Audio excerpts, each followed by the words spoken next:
আসসালামু আলাইকুম। আজকে এই ইউনিক ফুলের ডিজাইনটা আপনাদের সাথে শেয়ার করব। এই ফুলের সেলাইটাকে আপনারা কে কি নামে জানেন অবশ্যই জানাবেন। তো আমি আর ড্রয়িংটার ভিডিও দিচ্ছি না। কারো যদি ড্রয়িং প্রয়োজন হয় কমেন্টে জানাবেন। আমি ইনশাআল্লাহ একটি টিউটোরিয়াল ভিডিও করে দিব। তো এবার ডালে আমি ডালফোর দিয়ে দিচ্ছি সুতির লাচ্ছি সুতো ২ টা করে নিয়ে। এভাবে করে সম্পূর্ণ ডালটা করে নিব।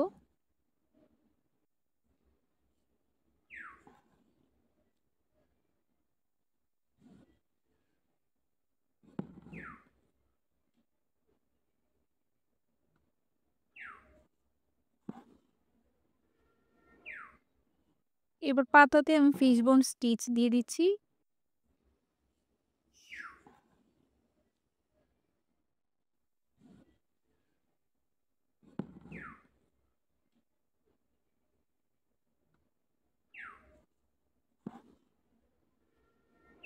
সবগুলো পাতা করা হয়ে গেছে। এবার যে ডাল আছে এখানে আমি ফ্লাই স্টিচ দিয়ে দিচ্ছি। এই সেলাইটা অনেকের কাছে খেজুর কাঁটা হিসেবেও পরিচিত। তো এইভাবে করে এই ফ্লাই স্টিচটা দিয়ে দিচ্ছি। এখানেও লাচ্ছি সুতা নিয়েছি ২ টা করে।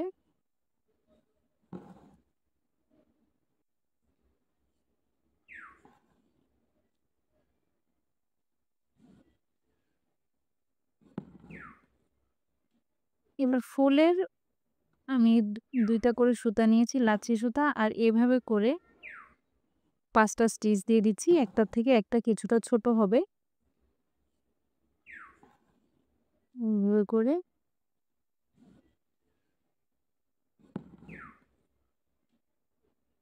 স্টিচটা দেয়া হয়ে গেলে যেখান থেকে স্টিচ তোলা শুরু করেছিলাম সেখান থেকে আবার সুইটা তুলে এভাবে একটার ভেতর দিয়ে, একটার নিচে দিয়ে, একটার উপর দিয়ে এভাবে সুইটা ঘুরিয়ে নিব।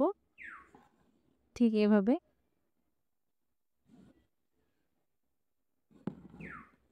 একটা সুতার উপর দিয়ে আরেকটা সুতার নিচে দিয়ে এভাবে করে রিপিট করে যাব।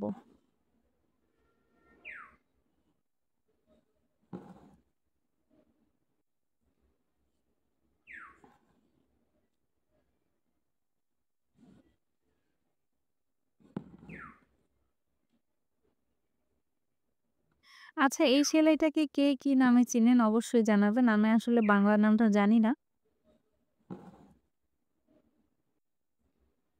তো এভাবে করে যেখানে একটা স্টিচ শেষ হয়ে যাবে সেটা স্কিপ করে পরেরগুলোর থেকে আবার এভাবে একটা উপর দিয়ে একটা নিচে দিয়ে এভাবে করে সেলাই করে যাব। এই যে।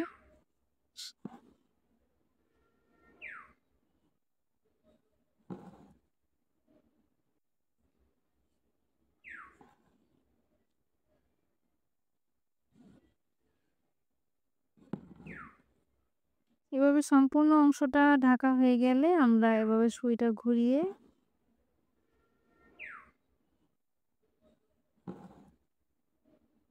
ঘুরিয়ে নিচের দিকে নিয়ে যাব। ব্যাস এভাবে করেই প্রত্যেকটা পাপড়ি করে নিতে হবে। এবং কলিতেও একই রকম করে আমি করছি। এখানে আমি ৫ টার বদলে ৪ টা করে স্টিচ দিয়েছি আগে। ঠিক এভাবে।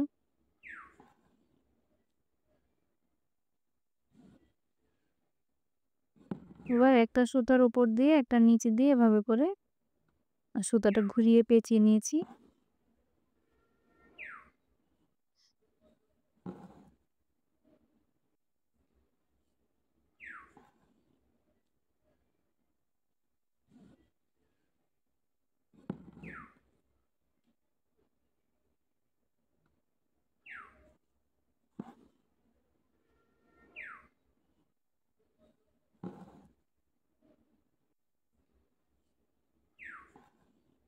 এবার এই বড় ফুলটার মাঝে আমি একটা বড় পুঁতি দিয়ে দিচ্ছি গোল্ডেন কালার। এখানে আপনারা স্টোনও ইউজ করতে পারেন, পার্লও ইউজ করতে পারেন। আর এই ফ্লাই স্টিচের মাঝে, মাঝে একটু আমি ফ্রেঞ্চ নট দিয়ে দিচ্ছি তাহলে দেখতে আরো ভরাট লুক দেয়। জাস্ট এভাবে। এই ডিজাইনগুলো দিয়ে আপনারা শাড়ি, কামিজ, ওড়না যেকোনো জায়গায় ব্যবহার করতে পারবেন। এই যে কিছু স্যাম্পল। তো আপনাদের কাছে ভিডিওটা কেমন লাগলো অবশ্যই জানাবেন। আর ভিডিও ভালো লাগলে প্লিজ আমার চ্যানেলটি সাবস্ক্রাইব করে দিন।